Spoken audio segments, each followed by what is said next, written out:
that you are all having a safe and fun holiday. We're just going to make sure that we are live and that we are going to get this party started. Yep. Don't mind the classical music in the background. If you can hear it, we're doing plant therapy. It really does help get the plants growing, and I am very excited about that. I'm going to get the word out that we are live, and then we will get this fired up because, like I said, even though it's my favorite holiday, things suck right now. But it's not all bad. I'm going to focus on the good, the bad, and the ugly, and hopefully paint a fun One Piece character that, thanks to my husband's coworker, I started investigating and found out about. As much as I like One Piece, I have not gotten past the first season because there's a lot.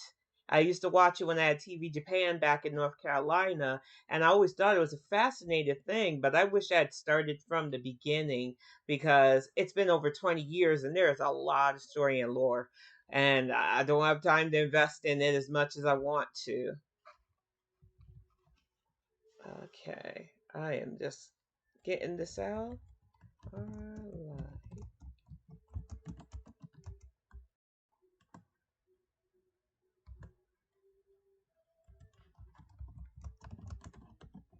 Okay. Come on, 10. Act like you're not brand new to this. There we go.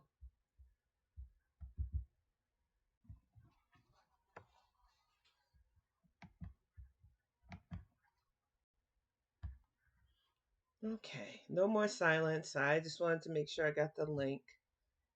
We're gonna let this be known on both Spoutable and Blue Sky. Then we're gonna get started because Axiom Wolf is coming home early today. We are gonna do our Halloween tradition of pretty much movies and just chillaxing.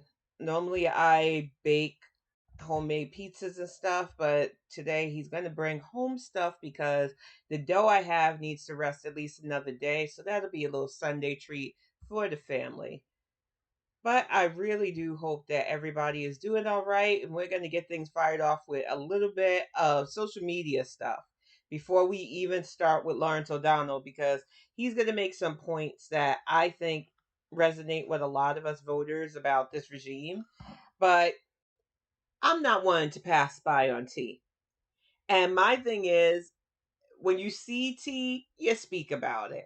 And unfortunately for the current sitting vice president of the United States, the couch fucker as I like to call him, J.D. Vance, he has been caught cozying up to Charlie Kirk's widow. And, you know, while some people will go, oh, it was just a hug, I'm telling you right now, even relatives of my husband don't get hugged like this. So my friend Ginger Spice laid it out with her take on this, and to talk about trad wife, which I responded to because I still feel that trad wives are just women that don't understand the power they're giving away by not having their own financial security and just thinking being a broodmare for their husband will secure their position, not knowing that the moment they feel you're out the pasture, they will dump you for a younger model. Trad wives are people that trap themselves, as far as I'm concerned. And I learned from my grandmother, have your own income.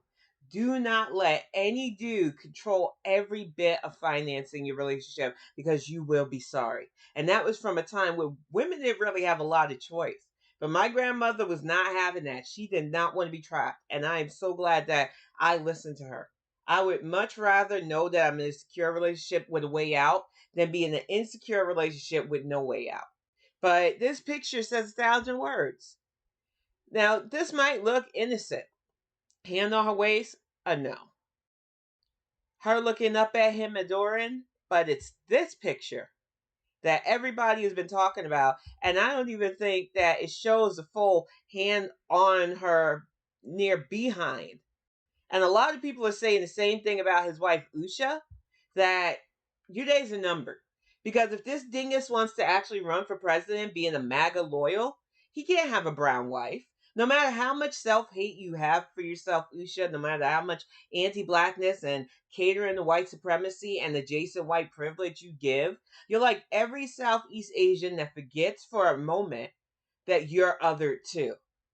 And while JD Vance likes to use you as a shield right now and as a beard for his more, upholstered kinks, the fact of the matter is that your days are numbered as his number two because he needs a bright eyed, blondish wife that won't mind his eyeliner and that can please the freaking white supremacists in the administration he has sold his soul to. So, Usha, I'm saying this to you, brown girl, the brown girl, get out while you can. Because what happened to her husband still feels like there was something really insidious going on now, because that's the tea that's been going around the political hill. And it won't take much for you to have a lax detail or something crazy like that. I'm just saying, if you value you and your boys, I would make sure that you have a proper exit strategy where you can live your proper life because this all seems really set up for tragedy. But we're going to move on, get some painting of Perona done. Like I said, she is a One Piece character, pretty much a goth leader girl with the devil fruit that allows her to summon and manipulate ghosts. She keeps a little zombie teddy bear on her at all times. She is a very fascinating character, and I was originally printing out models for a friend of ours that works with my husband, and I got him the pre-time skip and then the post-time skip. And this one was just a mesh of both things. I made them with Triple Studios, along with a little graveyard base. And I did a short on YouTube about it. So while I put up the reference of what she looks like up, we're going to get this started and we're going to fire up Lawrence O'Donnell because there's a lot to discuss about this nonsense regime and what they're doing to America and why they're covering up and keeping this shutdown going, even though it's going to starve millions of Americans and knock millions of Americans off their health care. It's all about covering up for pedophiles. I've said it. I'm not going to stop saying it. Trump's a predator. He's been friends with a predator, and they don't want you to fight back against this. But let's get this fired up with Lawrence O'Donnell, and we will make our commentary as we paint. Well, today, an ordinary American girl from an ordinary American family brought down a British prince with her truth and extraordinary courage. That is the first sentence of a statement released by the family of a woman who accused the man who the British until today called Prince Andrew of raping her when she was 17 years old. And the shame of this is, for a while, they thought they could stay quiet, the British royal family, on that. They thought, well, we'll strip some of his responsibilities. We'll strip some of his honors. Even that disastrous interview he gave where he said, it couldn't have been me. I don't sweat when I dance. And other bullshit nonsense, even though he was caught dead to right, not only on Epstein Island, but committing a heinous act against a child. Not a minor. Anybody under the age of 18, and for me, my old ass, anybody under the age of freaking 30 is a child to me. But an actual child was attacked by the former Prince Andrew, who has been stripped by his titles by Buckingham Palace finally under King Charles, who should have been did this shit. I know why his mother tried to protect him, which is sad, because as a mother, you want to try to protect your child, but when your child does something this heinous, there's no level of protection that they deserve versus their victim. The British press and the press around the world is reporting tonight what the New York Times calls, quote, an extraordinary punishment that man named Andrew has now suffered at the hands of his brother, who is the current claimant of the title King of England. He deserved it. His older brother, a so-called king, had already taken his house away on the palace grounds and banished him to his still royal country house. And today, finally, the absurd title has been removed. The extraordinary punishment the New York Times is referring to is that Andrew will no longer be called a prince. Ooh, he should be in jail. Will now be known as Andrew Mountbatten Windsor. And while we're on the subject, Windsor is a fake name too. Windsor is an invented name used to mask the German heritage of the people who have been claiming the position of royal family in Britain for the entire 20th and 21st century. In 1917, in the middle of the First World War, with England fighting against Germany, the so-called British royal family decided to mask their German background by plucking from out of nowhere the classically English-sounding name Windsor and suddenly claiming it as their own. Stop modeling from scratch.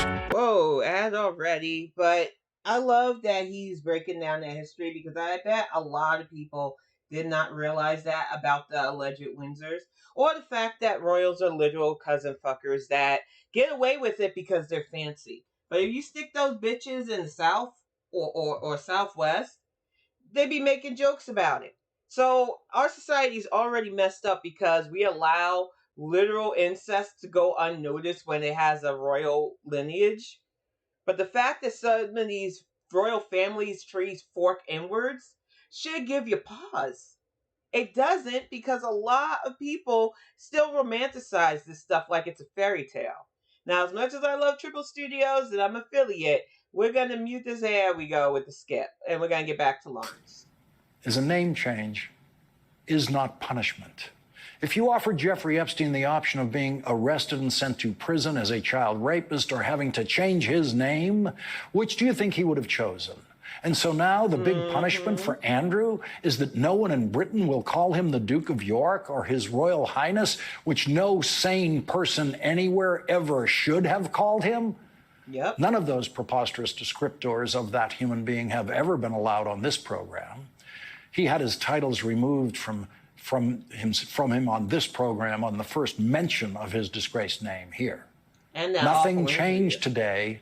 There was no new evidence for Andrew's older brother to suddenly react today, but the weight of Jeffrey Epstein's legacy forced the King of England to symbolically and only symbolically distance himself from his deeply Epstein-involved little brother. The manipulative so-called king wants it both ways. He wants to suggest that there's a possibility that his little brother did not rape Virginia Giuffre, as she claimed. And so the statement issued by the king's press release writers said, "These censures are deemed necessary, notwithstanding the fact that he continues to deny the allegations against him." And then of course he would. The king's writers tell this lie about the rest of the family, saying, "Their Majesties wish to make clear that their thoughts and utmost sympathies have been and will remain with the victims and survivors of any and all forms of abuse." Bullshit. Okay.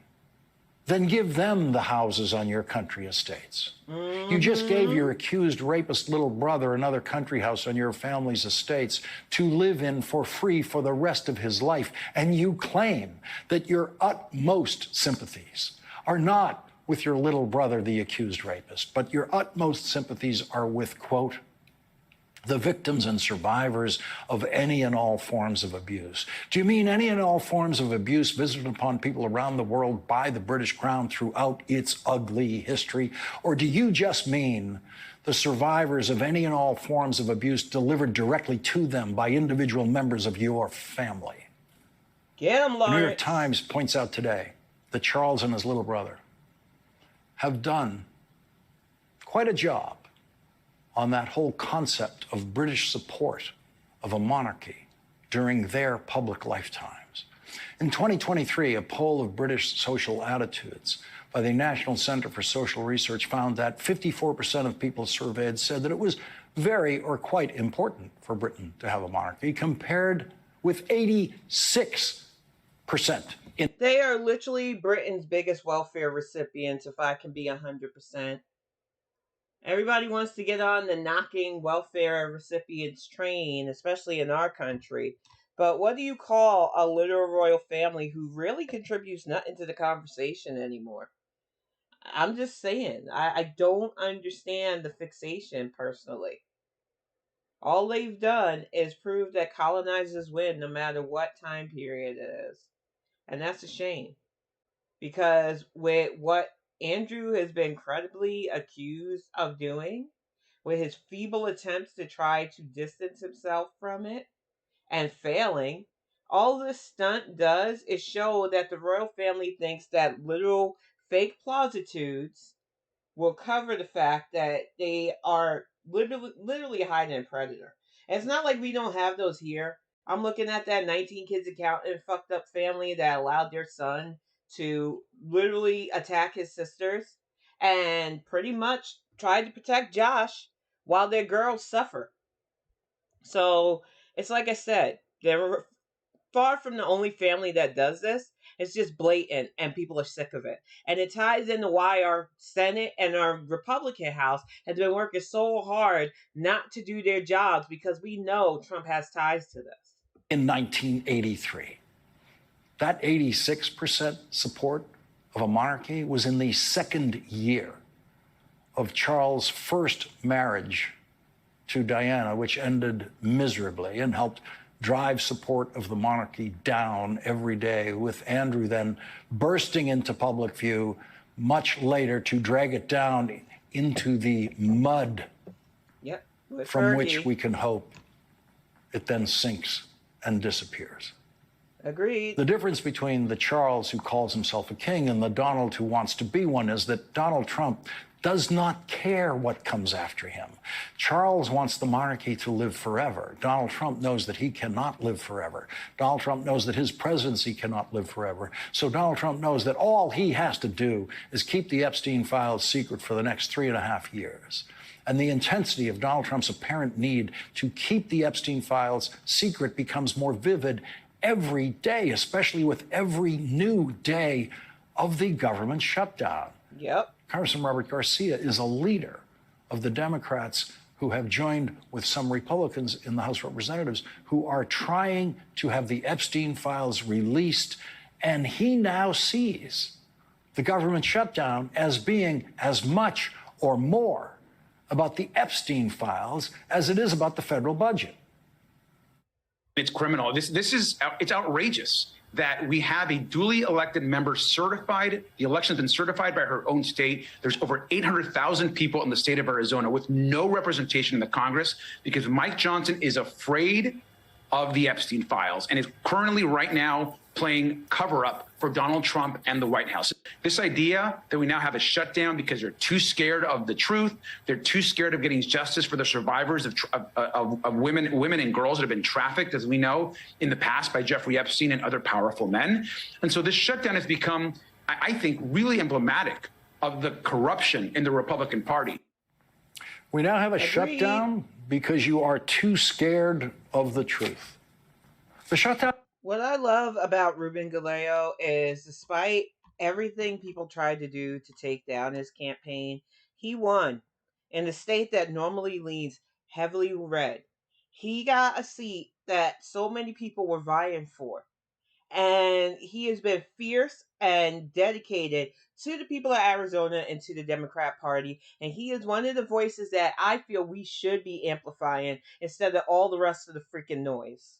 Just saying. It appeared to be about budget issues at the beginning, but as it drags on with absolutely no attempt to negotiate those budget issues, you have a right to wonder what it is really about. And with the Speaker of the House using the government shutdown as an excuse for not swearing in the newest elected member of the House of Representatives who would become the decisive vote in the House to release the Epstein files, gives Congressman Garcia more than enough evidence to reasonably argue that, quote, we now have a shutdown because you are too scared of the truth. Yep. If the shutdown is not about the Epstein files, then prove it. Speaker Johnson can swear in the newest elected member of the House of Representatives tomorrow, Adelita Grijalva, And the only reason he is not doing that is that she would then immediately become the decisive vote to release the Epstein files. Technically, she would become the 218th signature on a so-called discharge petition, which forces a vote in the House of Representatives on releasing the Epstein files, a vote everyone knows will pass. And so Donald Trump travels the world avoiding any possible negotiation to end the shutdown, because the shutdown shuts down the Epstein files. Donald Trump proves the pointlessness of his world travels whenever he talks about them. Today on Air Force One, after his meetings in China, he told reporters something that would be unthinkable for any other president in that situation. He said, quote, "Taiwan never came up. It was not discussed." Taiwan never came up. No kidding. It never comes up unless the American president brings it up. No Chinese dictator has ever jumped into a discussion on Taiwan unless forced to by an American president. And so Donald Trump is treating himself as just a spectator in the back of the room, saying Taiwan never came up. Don't know why, it just never came up. Thereby proving the utter pointlessness of the Trump world tour, other than as a distraction from the Epstein files and a distraction from the cruelties that Donald Trump is inflicting around the world and at home every day. Of course, Taiwan never came up. It would only come up in a serious discussion between a president of the United States and a Chinese dictator. And that is not what was happening. Donald Trump said he was going to change his illegal and unconstitutional tariff structure with China, leaving most of the illegal and unconstitutional tariffs in place. And he did that a week before the United States Supreme Court will hear the first case brought to them challenging the illegal and unconstitutional Trump tariffs. This week is the worst week for Donald Trump to be playing arbitrary public games with his tariffs, showing how non-policy based they actually are. But that is how confident he is that the Supreme Court he appointed will let him do what he wants to do. Donald Trump. Exactly. And I remind people, because I'm not allowing myself to forget all the arguments I had with people about the SCOTUS when I used to be on Twitter, because I was called hyperbolic. There's no way. And we watched that idiot pack the courts with people like the handmaiden, people like the beer guy, people who were unfit to serve on our SCOTUS. And the first thing they did was go after women's rights with the repeal of Dobbs. And if you don't think they're covering for him, we're giving him immunity, even though he was convicted in the state of New York for 34 crimes, I've got a bridge in Brooklyn I can sell you pretty freaking cheap. Must believe that his Supreme Court will find a way to change the Constitution for him and remove Congress's exclusive, constitutionally granted power by the founders to set tariffs. Donald Trump was asked no questions today about Jeffrey Epstein. White House reporters know that asking a question about Jeffrey Epstein means two things. They won't get an answer, and they won't get another question. So they asked no questions about the British reaction to what appears to be the release of Virginia Roberts Giuffre's memoir titled Nobody's Girl, a memoir of surviving abuse and fighting for justice. Virginia Giuffre survived Jeffrey Epstein's abuse and Ghislaine Maxwell's physical abuse of her as long as she could, but she ended her own life in April of this year, leaving her co-author to complete her book. Rest in peace. It hurts to hear that because I don't think people understand the trauma of childhood SA at all. It lingers with you. It comes to you in times where you think that maybe I don't have to remember what happened. And that is why justice for these victims should be first and foremost on everybody's lips. So many people like to call out predators. But when we got a clear and obvious one invading our White House, protected by a party who would rather defend predators, it is sickening. Don't tell me that you're against little kids being harmed if you can't see that this is not okay. If you can't bring justice for those women who were children when they were attacked by Jeffrey Epstein and men like Donald Trump. That has just been released. But Donald Trump flying around the world to avoid the pressure of the Epstein files while the British monarchy fears their own collapse under the pressure of the Epstein files and Virginia Giuffre's memoir. With all of that happening, her family released a statement today saying, quote, "Today, an ordinary American girl from an ordinary American family brought down a British prince with her truth and extraordinary courage. Virginia Roberts Giuffre, our sister, a child when she was sexually assaulted by Andrew, never stopped fighting for accountability for what had happened to her and to countless other survivors like her. Today, she declares victory. We, her family, along with her survivor sisters, continue Virginia's battle and will not rest until the same accountability applies to all of the abusers and abettors connected to Jeffrey Epstein and Ghislaine Maxwell." Yeah. Today, over 20 survivors of the abuse visited upon them by Jeffrey Epstein and Ghislaine Maxwell urged the House of Representatives to swear in the newest elected member of the House and allow her to become the deciding vote on the Epstein files. Their statement says, "The continued refusal to seat her is an unacceptable breach of democratic norms and a disservice to the American people. Even more concerning to us as survivors, this delay appears to be a deliberate attempt to block her participation in the discharge petition that would force a vote to unseal the Epstein-Maxwell files. Point the American blank. public has a right to transparency and accountability, and we, as survivors, deserve justice. Any attempt to obstruct a vote on this matter by manipulating House procedure or denying elected members their seats is a direct affront to that right and adds insult to our trauma. Speaker Johnson must stop using procedural tactics to protect the powerful and instead uphold the integrity of our democratic institutions. Our trauma is not a pawn in your political games. Every day you stall is another day survivors are denied justice and the American people are denied the truth. Swear in, Representative Grijalva, and let democracy speak." And that was Lawrence O'Donnell. And like I said, very sensitive topic, a very personal topic. And the fact that it's blatant at this point, what Mike Johnson and several Republicans are doing to protect one craven man who has more evidence of a close relationship with Jeffrey Epstein than anybody else. The man was able to call the White House in the middle of the night during Trump's first term. But according to Trump, because he's dead and can't serve him no more and persona non grata, all of a sudden, oh no, we barely knew each other. We weren't friends. I guarantee you those files has more than that. More dealings, more shadiness, more people who legitimately use their places of power to abuse young girls.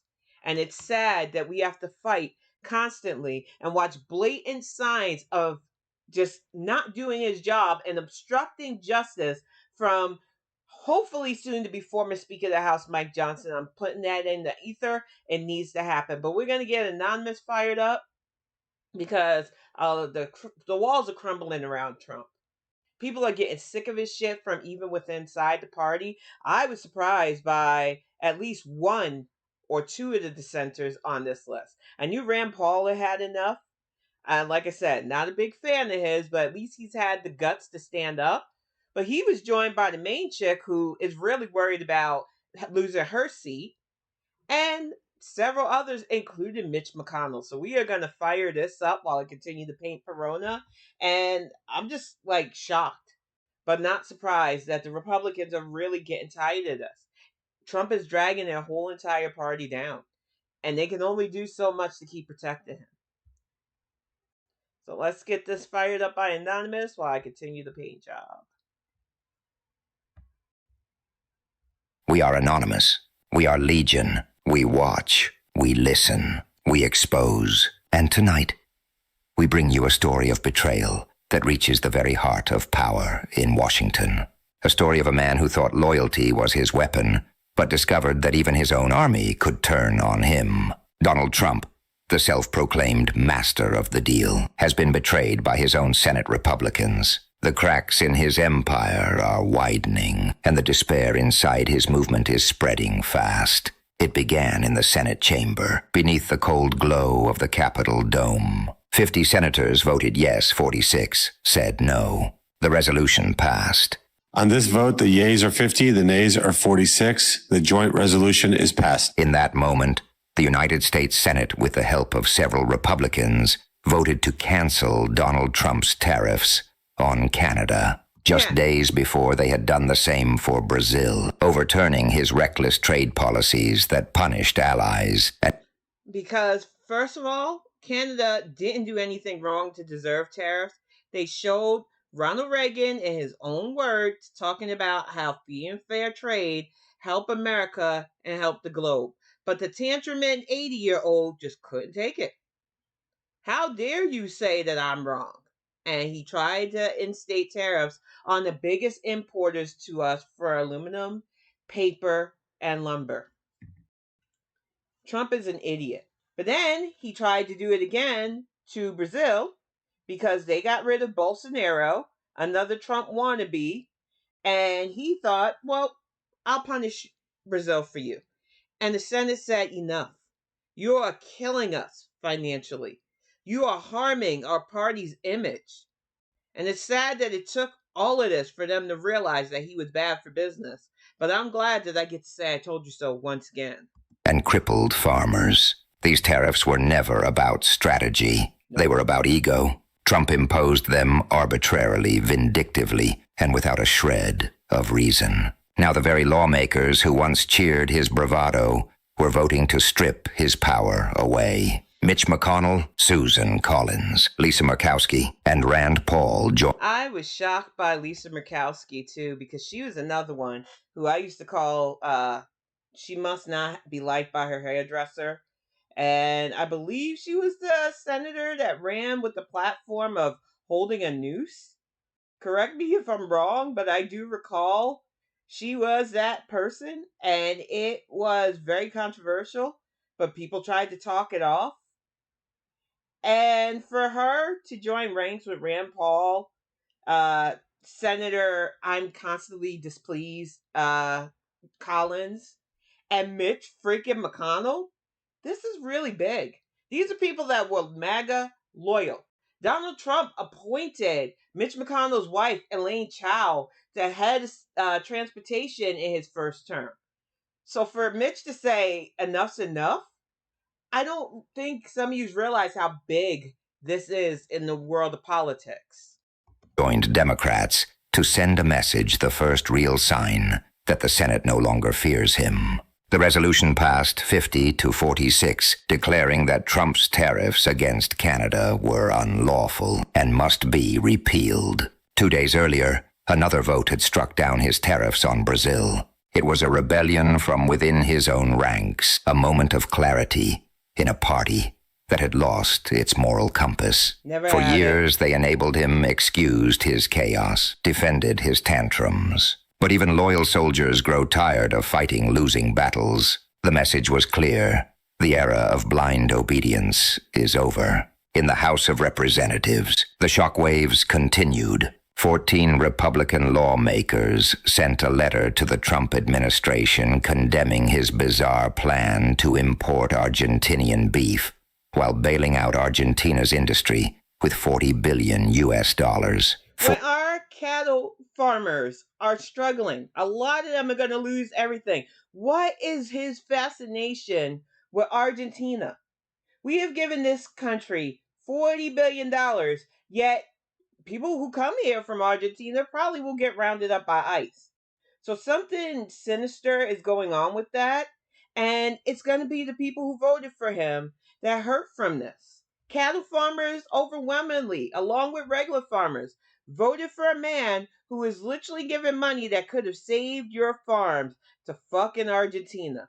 And reporters, too scared to ask why or confront this fucker on his ties to Jeffrey Epstein, are just as guilty to me as far as I'm concerned. But let's get this fired up again because it's pissing me off. 40 billion sent abroad, while American ranchers, the very people he once claimed to love, were left behind.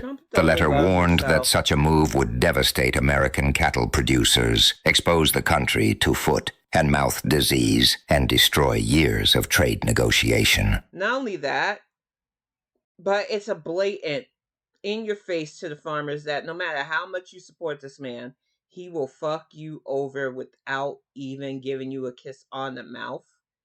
And the thing is,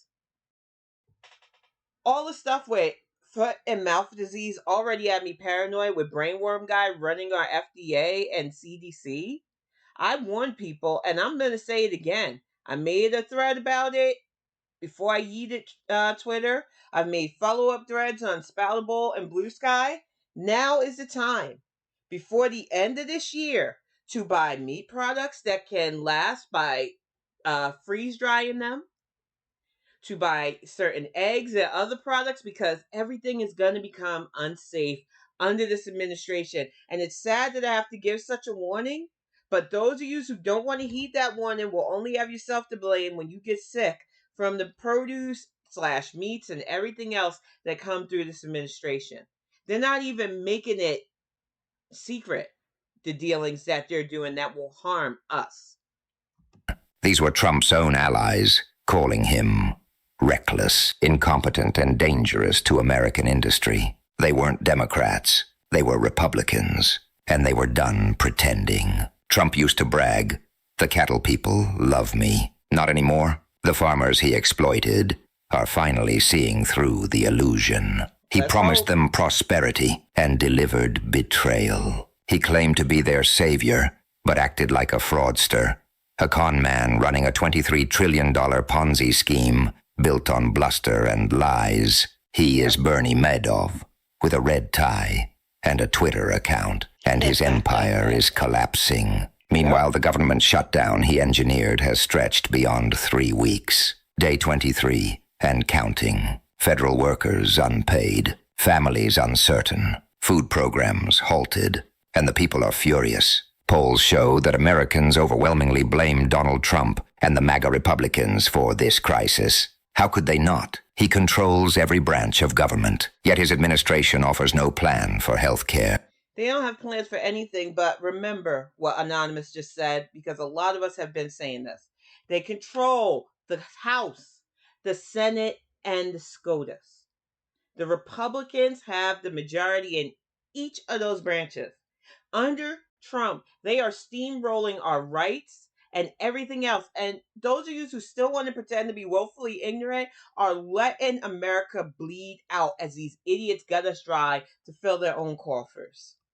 No relief for families, no leadership. Instead, they spend their time stripping away health care from 20 million citizens and cutting off food assistance to 42 million more. Senator John Thune, a MAGA-aligned Republican, is now privately searching for an escape hatch. He knows what everyone in Washington knows: the public blames Trump. The shutdown is a disaster. The party is imploding. Even hardline figures like Marjorie Taylor Greene and Josh Hawley are breaking ranks. Even the tree puncher. Because I think some of you forget, especially if you didn't follow politicians on Twitter. I unfortunately did for my research. This guy made a name for himself punching weak-ass trees to prove his macho-ness in Missouri. And that stunt had Missourians say, okay, sign us up for this. He's got to be a tough guy. He punches trees.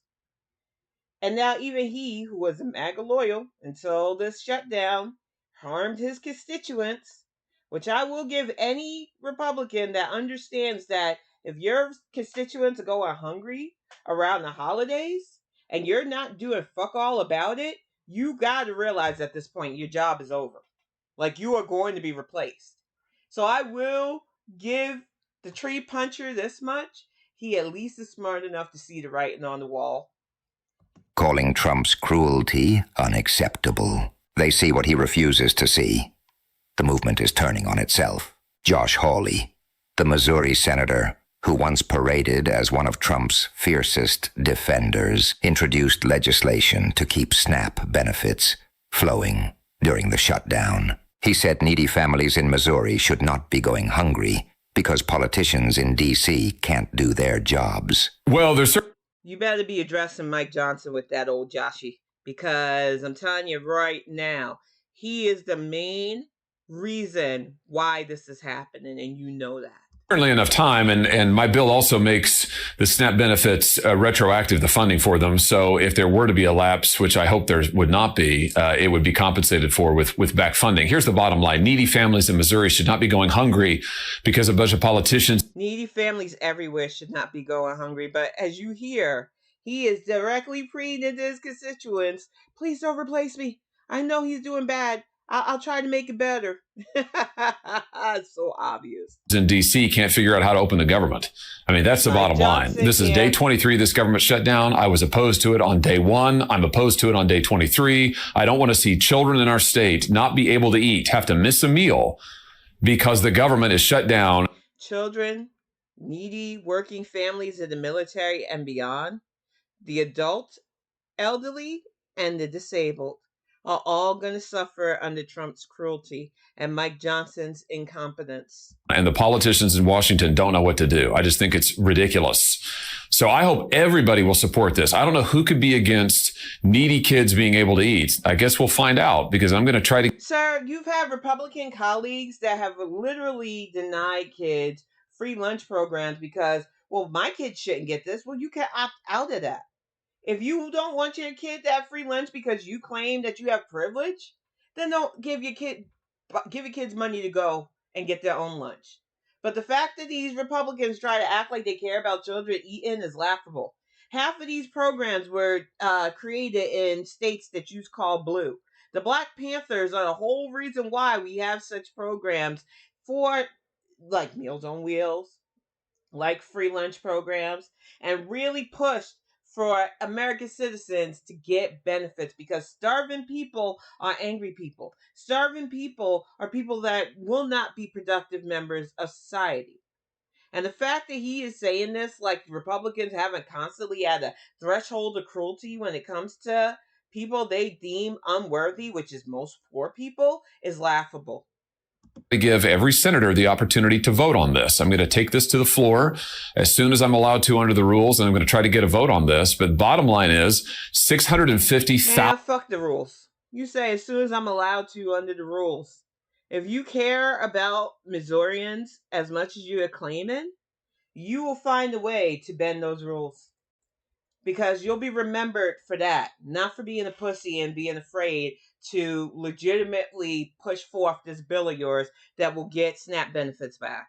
1,000 people in Missouri depend on help when it comes to the price of food and groceries. And I don't want to see these folks go without food. Democrats supported him instantly. But Trump's loyal speaker, Mike Johnson, refused to bring it to the floor. They could have fed millions. They chose not to, because suffering to them is leverage. Hunger has become a weapon in Trump's political war. The Office of Management and Budget even deleted the clause on their website, stating that emergency funds could be used to protect the SNAP program. There's been a lot of government websites that are in violation of the Hatch Act, and I hope they realize that Trump can't be in charge forever. So anybody who is responsible for taking that off, thus trying to deny the American people of the knowledge that they do have the funds to help those on SNAP. They just refuse to release them. And as taxpayers, those of us who pay to make sure these programs don't go underfunded, we need to be irate because once again, money that we don't have a choice in being taken out of our paychecks is being misappropriated by this corrupt government. They erased it on purpose. This is what Trumpism has become: cruelty for sport, power for ego starvation as strategy. And the cracks are no longer quiet. The rebellion is spreading inside the Senate, inside the House, inside the very states that once shouted his name. Even Marjorie Taylor Greene, the face of his radical base, has begun to complain publicly about her own party's failures. She posted screenshots of skyrocketing health insurance premiums, blaming Obamacare, yet admitted that it wasn't Obamacare, aka the Affordable Care Act, because I've learned from watching like interviews and stuff, a lot of dummies out there don't realize they're one and the same still. A lot of people do not understand that the so-called Obamacare has always been the Affordable Care Act. But stupid racists knew that if they labeled it Obamacare, a lot of ignorant people would go, well, I don't like that. And then when they renamed it the Affordable Care Act, people still tried to downplay it, mostly Republicans, as Obamacare because it was his legacy to get health care to millions of American citizens who would not be able to afford it. And the fact is, a lot of people still parrot the dumb racist shit that has stopped them from keeping proper health care subsidies. Your racism is going to kill you. And I, for one, welcome that. Republicans have no plan of their own. 15 years after the Affordable Care Act, the GOP still has nothing. No alternative, no vision, no compassion. Green herself mocked the emptiness of her party's promises, writing that she might have to enter a secure classified facility just to find out what the Republican health care plan actually is, because it doesn't exist. Senator Rick Scott from Florida, once involved in one of the biggest Medicare fraud scandals. $74 billion Medicare scandal that I think a lot of people forget. And that's why I'm so pissed at Florida for not booting his ass for Charlie Crist when they had the chance. Because this man being in charge of anything related to healthcare after that scandal is not only clown showery, but ridiculous. But everything's upside down right now. And it doesn't seem to be getting any better. In U.S. history now claims he'll fix health care. The hypocrisy is staggering. These are not reformers.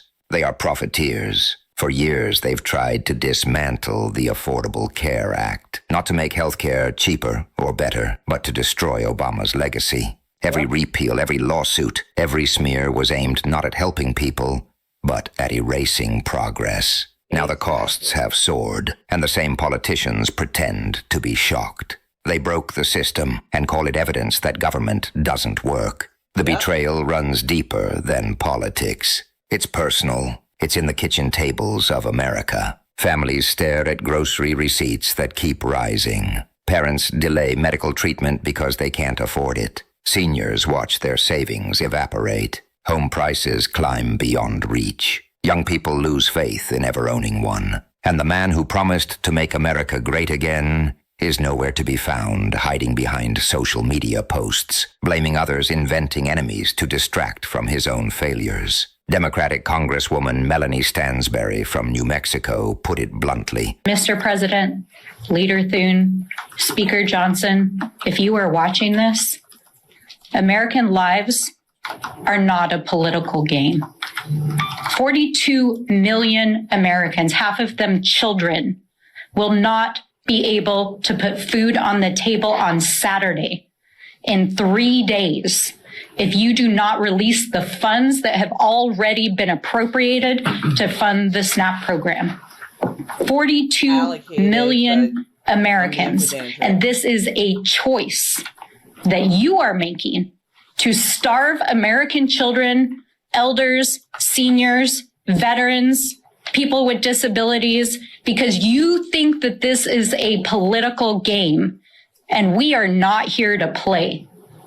So feed our children. She called it what it is, manufactured suffering, deliberate cruelty. And it's happening because Trump believes misery keeps him powerful. But the truth is turning against him. The Senate votes show it. The House letters prove it. The rebellion is real. Even the Supreme Court is now preparing to rule on whether his global tariffs are unconstitutional. His trade war, his shutdown, his populist mask, all of it is crumbling. The empire of fear he built is being dismantled, one vote at a time, by the very hands that once helped construct it. Donald Trump's downfall is not coming from Democrats or prosecutors or the so-called deep state. It's coming from inside his own party. His allies have had enough of his chaos, his lies, his cruelty. His own Senate Republicans have become the architects of his undoing. Mitch McConnell once called him the chosen one. Now McConnell publicly condemns his tariffs as unlawful and destructive to the American economy. Susan Collins, Lisa Murkowski, and Rand Paul joined Democrats to repeal his trade orders, not out of loyalty to the opposition, but out of sheer exhaustion with his madness. For a man obsessed with loyalty, this is the ultimate humiliation.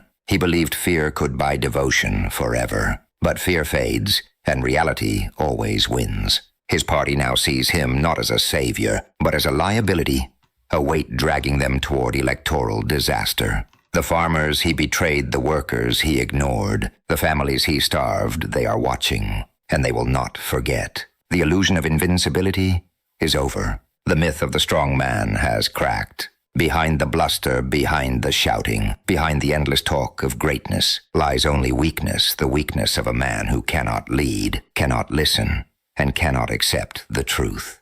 The Senate's revolt is more than a policy dispute. It's a warning the movement that worshipped him is starting to eat itself alive. Trump's betrayal is poetic. The man who demanded loyalty gave none. The man who promised protection delivered pain. The man who said he would fight for the forgotten has forgotten them all. And now the Senate Republicans, who once knelt before him, have finally stood up. The despair inside MAGA is growing, and the fear in Trump's eyes is real. We are anonymous. We do not forgive. We do not forget. We are the voice of those betrayed by corruption and greed. And we will not stop until every lie is exposed. Exactly. And the point blank feeling that I have about all of this is it's about time. This man, in less than a year, almost a year to the day that he got elected, has shown that he is incompetent, cruel, and willing to let American people suffer for his shitty goals. So it is on those of you who see what's wrong to take that to the ballot and remember everybody who stood with him during these dark times and make sure that they are no longer your voice in Congress and in the House of Representatives. Now, I was going to play a bit of this war between the Federal Reserve. I'm going to fire up as much as I can, but I do want to end on more of a palate cleanser because talking about Trump all the time is exhausting. That's why when I fire up next Saturday on YouTube to test out the live format on there, it will be more of me doing entertainment stuff. I have C-dramas lined up on my hard drive that I think will be fun to test out with people who want to view them, and I would much rather deal with that than to constantly deal with the Trump stuff. But I'm rambling. Let me play a few minutes of this Trump versus the Federal Reserve, and then we're going to end with a fun Halloween-themed palate cleanser. Speak for the many who have been silenced, for the workers crushed under the weight of corruption, and for those who watch the powerful twist the truth to serve themselves. Tonight, we reveal how Donald Trump was left stunned when the market dealt him a harsh warning, a warning that power cannot buy stability, that deception cannot hide economic collapse, and that even the most manipulative president cannot outsmart the laws of finance. It began with Trump's desperate attempt to regain control over the economic narrative. Facing growing backlash over his chaotic policies, collapsing credibility, and fear within his own circle, Trump decided to gamble once again. He thought he could manipulate the system by cutting off critical economic data from the Bureau of Labor Statistics, shutting down transparency during a government freeze, and forcing the Federal Reserve to act blindly. In his mind, he could choke off information, pressure the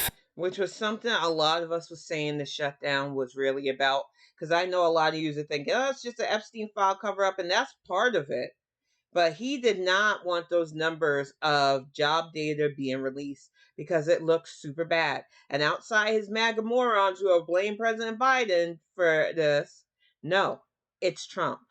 It's always been his policies that cause economic instability. He is bad for business. Fed into deeper interest rate cuts, flood the economy with easy money, create the illusion of recovery, and claim victory. But as always, his arrogance blinded him to the inevitable consequences. Jerome Powell, the chair of the Federal Reserve, saw through the illusion. During a tense press conference, Powell delivered a message that cut through Trump's chaos with one calm, powerful sentence. What do you do if you're driving in the fog? You slow down. So that could or could not. I don't know how that's going to play into things. We may get the data may come back, but there's a possibility that it would make sense to be more cautious about moving. I'm not committing to that. I'm just saying it's certainly a possibility that you would say, we really can't see, so let's slow down. That simple truth shattered Trump's plan. The markets understood instantly. The Fed wasn't going to accelerate rate cuts or bend to Trump's manipulation. They would protect the independence of the institution and slow down rather than risk disaster. Trump had tried to blindfold the Fed, turning the nation's central bank into a pawn for his ego. But Powell's response was a direct rebuke, an act of defiance from the guardians of financial stability. The Fed's move to cut rates by just 1/4 point, lowering them to around 3.75%, wasn't a victory for Trump. It was a clear warning. The Fed would act on data, not pressure. They would defend credibility, not politics. For Trump, it was humiliation disguised as policy. But the consequences went beyond pride. His reckless decision to shut down economic data backfired in every way possible. The market responded with fear, not faith. The Dow Jones dropped hundreds of points. Treasury yields spiked. Gold prices surged as investors fled to safety. The dollar weakened. Confidence cracked. The market's message was clear. No one trusted Trump's games anymore. Trump's obsession with control is as old as his career. A man addicted to illusion, believing that power means rewriting reality. To him, the market is not a reflection of real lives, workers and small businesses. It's a mirror for his ego. If stocks go up, he's invincible. If they fall, it's someone else's fault. That's why he spent years attacking the Fed, threatening to fire Powell, and mocking every independent decision that didn't serve his narrative. And yet every time he lashes out, the market grows more unstable. Investors, once seduced by his promises of endless growth, now see through the facade. They've realized that his boom was built on borrowed money and political theater. This time Trump crossed a line no president should cross. By freezing the Bureau of Labor Statistics, he tried to silence the nation's primary source of truth about jobs, inflation, and productivity. It was an unprecedented attempt to paralyze the system, to hide reality itself. But even in the blackout, the truth leaked through. Independent data from ADP Adobe, the Beige Book, and private financial institutions revealed what Trump wanted buried. The economy was slowing. Wages were stagnating, and corporate debt was ballooning. The so-called Trump recovery was nothing more than smoke and mirrors. Powell and his team refused to play along. They studied private data, internal reports, and regional surveys. They pieced together the truth from the fragments Trump couldn't suppress. And then they acted carefully, deliberately, making sure their decisions would protect stability, not serve a single man's ego. When Powell said, "You slow down when you're in a fog," he wasn't just talking about economics. He was talking about leadership, responsibility, and restraint. But restraint is something Trump has never known. Furious that his plan didn't work, he turned to the only thing he understands, blame. He accused the Fed of sabotage, claimed that Jay Powell was trying to ruin him, and told his followers that America's economic struggles... This man is literally an 80-year-old toddler. It's sad that people didn't realize how bad this was going to be. And there's honestly no excuse for this at this point. He is a danger to so much. And yet people are still trying to act like, oh no, he's going to make things great. It's only been not even a full year because he didn't get sworn in until January. But it feels like it has been a century under this regime. And it's only going to get worse if we don't get him out as soon as possible. But I am really tired of Trump. So we are going to do this palate cleanser and wrap it up. It is Halloween today. I know a lot of people are in the throes of what are they going to do because of this shutdown. So those of you who are giving out candy, who have the ability to, I hope that you're also thinking about giving food to shelters because they are being slammed right now and they need it. We are going to be in some really unnecessary tough times. And I really do hope that we can all band together and help each other out. But I'm going to get this video fired up. It's using the Nightmare Before Christmas music. And it is just a bit of Halloween fun to perk things up. Thank you all so much for watching. Let's get this fired up. And I will definitely be back on Tuesday for another one of these. But let's get this music video fired up.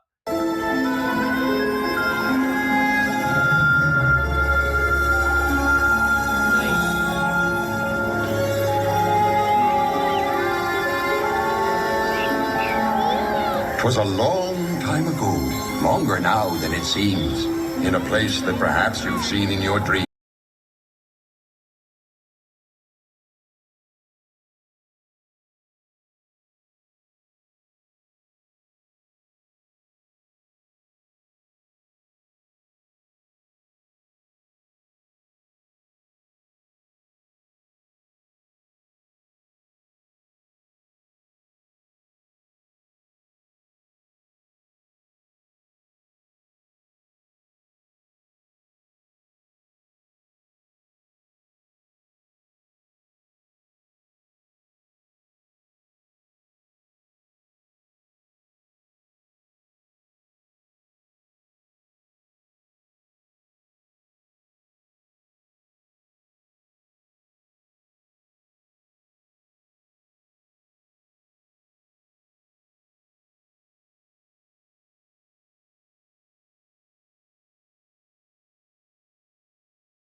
Everyone hail to the pumpkin song.